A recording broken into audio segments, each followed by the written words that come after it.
Hey Chaotic Crew, welcome back to another crazy deck for Modern Horizons 3.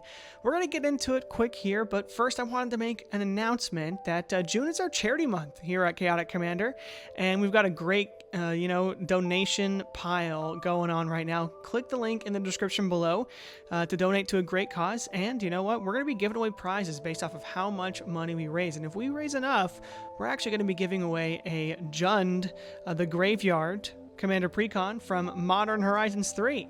So that's very exciting. I'll probably do a deck tech on that commander, but right now I wanted to do a deck tech first on the Commander of the Eldrazi Precon, and that's Ulalek, Fused Atrocity.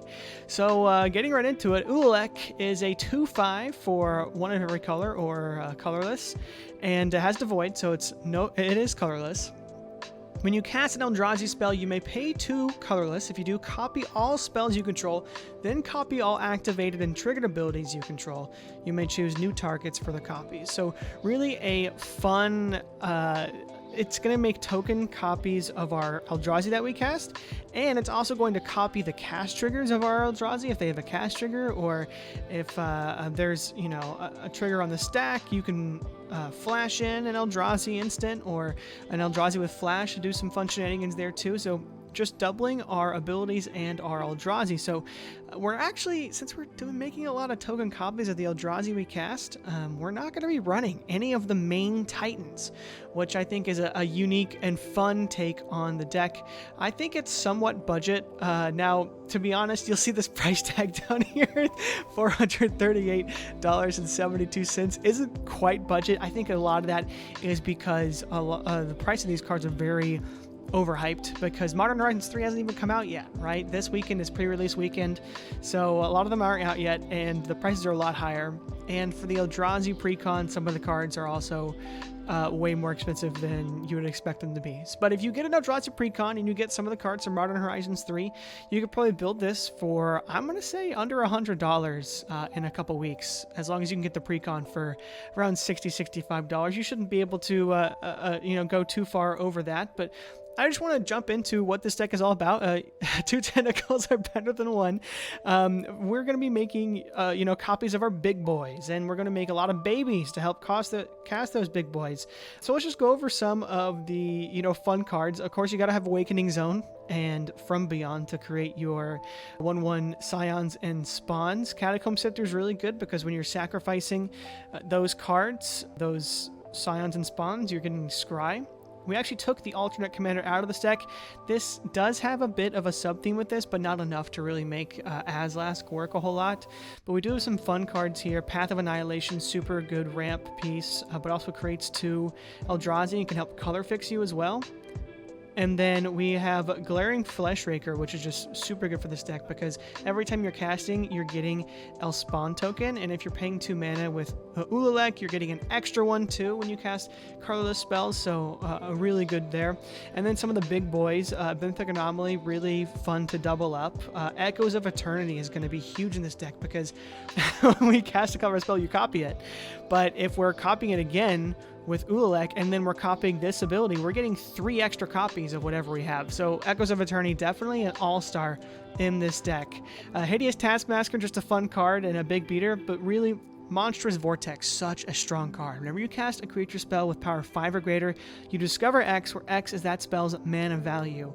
And it doesn't mean you have to cast it from your hand. So if you discover it into a spell with power 5 or greater, you cascade. If you do, and then you can keep going. I did a playtest once where I, played a 7-drop that had 7 power, cascaded into a 7-drop with 7 power, cascaded into a 7-drop with 7 power. We have a few of those in here, like Benthic Anomaly, Hideous Taskmaster. We've got a couple of really good big cards in here that Monstrous Vortex will just get out for free, and our commander's copying this ability. So definitely, probably the all-star of this deck is Monstrous Vortex, if it's not Echoes of Eternity. This card's going to be expensive, but this card will be fairly cheap to do. We have some control pieces, All is Dust to wipe the board, Ugin's Binding to wipe the board. We have Eldritch Immunity for protection. We have No Elemental Blast for counter magic. We just got some really good stuff here to help make it so that we can make it to our game plan, because this is kind of a mid to late game kind of deck. And then we have lots of card draw as well. A lot of these are on cast.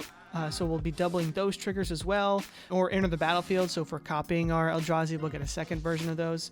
So that's pretty nice. A few haste givers, and then just a lot of ramp, right? And some of this is just making colorless stuff cost less, which isn't exactly ramp. We have Pit Swim and one of our Eldrazi sowing Micro Spawn to get any land out of the deck, and that's important because the two best lands are probably the Eldrazi Temple, which is going to tap 2 mana, comes in the precon, and then Eye of Ugin, which I actually own, but definitely going to be super expensive. So if you don't have this, you don't need it. But yeah, definitely a good card to pick up for the deck. Well, yeah, let's just jump right into it. It's going to be pretty straightforward. And this first game, we've got 3 lands and a ramp piece. So I say we go ahead and go for a couple ramp pieces. So let's go for it. We'll go ahead and do turn 1. We'll draw our lands. So we'll play Unclaimed Territory, declare Eldrazi. Turn 2, we're playing another land and playing this Talisman of Impulse, which is really nice. We could have discarded Ash Barrens. Actually, we can still can. We'll go ahead and discard it for a island, because that is going to... we're going to need that for the Ugin's Binding if we want to play that. But we'll go into turn 3, and we've already got 4 lands, or 4 mana sources, which is pretty good. Let's go ahead and play the Awakening Zone too now. So now we're going to start generating Scions, which is really nice. And we can go into turn 4. So already turn 4, we can play our commander. So we can do tap 5. We have the Scion for Ulalek. And then next turn we can start doubling, Mold Drifter, doubling Vile Aggregate, which is nice. If you wanted to save mana to play Ulalek and then play something else, that's fine. You don't really get too much value. You have to have so much mana to get a Ulalek and then cast something else and copy it in the same turn. You're not really going to get that unless you have Forsaken Monument out on the battlefield, or some other kind of mana doubler. So I say we're good to just go ahead and play our commander on turn 4. If it dies, it dies, right? But we're going to keep we won't use the Scion, so we'll have an extra Scion here. And then so next turn we'll have an extra Scion. So we'll have 2. And we'll have 6 lands. And so we can pay 3 mana for the Null Drifter, and then 2 mana to copy it. And so we will actually sacrifice the Null Drifter, but it copies the cast trigger and we get a copy of it. So we'll get draw 4 cards essentially, and then we'll get essentially a token copy of the Null Drifter. So we've already got lots of fun stuff here. We didn't really draw anything great, but From Beyond can search out an Eldrazi from our deck. So I think we're in a really good spot here to sort of keep building up value and really overwhelm our opponents that way. Let's do another game. All right, another game here, and we have lots of mana. No real ramp, but that's okay. Let's see how it goes. Sometimes we're going to get our commander out on turn 5, and that's okay. We'll play this tap land and pass next turn.